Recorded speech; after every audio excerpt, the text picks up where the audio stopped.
ఈరోజు అనేక మంది ప్రేమ అన్న పేరులో, డేటింగ్ అనే పేరులో దేహాలను అబ్యూస్ చేసుకుని పాడైపోయి, ఇంకా నాకు ఇది అయిపోయింది కాబట్టి నేను పెళ్లి చేసేసుకుంటాను. జీవిత కాలం నరక వేతన. You see, sex before marriage is fornication. Bible ప్రకారం fornication, it is a sin. Let me clarify something.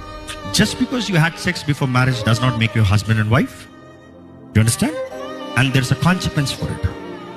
నేను ఆ పాపం చేశాను కాబట్టి ఆ పాపాన్ని కొనసాగిస్తానని చెప్తాను. దేవుడు పరిశుద్ధపరచడు, అది అవ్వదు. ఫస్ట్ పాపాన్ని ఒప్పుకో, పాపాన్ని విడిచిపెట్టు, పశ్చాత్తాపడు. పరిణామాలు ఎప్పుడు ఉంటాయి, కానీ ఆయన కృపణిస్తాడు. జ్ఞాపకం చేసుకో, హిస్ గ్రేస్ ఇస్ ఎనఫ్. కానీ నీకు మేలు చేస్తాడు, నీ జీవితంలో మేలు జరిగినట్టుగా చేస్తాడు. Don't get sold easily, don't get deceived easily. ఇదిగో అక్రమ కార్యాలు, దుష్టుడు, దేవుని దగ్గర నుండి దూరం చేసేవాడు, నీ జీవితాన్ని పాడు చేసేవాడు, ఏ మాత్రం జీవితంలో గమ్యం లేనివాడు, నేను మోసపరిచి ట్రాప్ చేసి ఉంటే అందులో ఉంటావా? అలాంటి వారే గోస్ టు అబ్యూజివ్ మ్యారేజెస్. జీవిత కాలం నరక వేదన, అబ్యూస్, ప్రతిరోజు అబ్యూస్.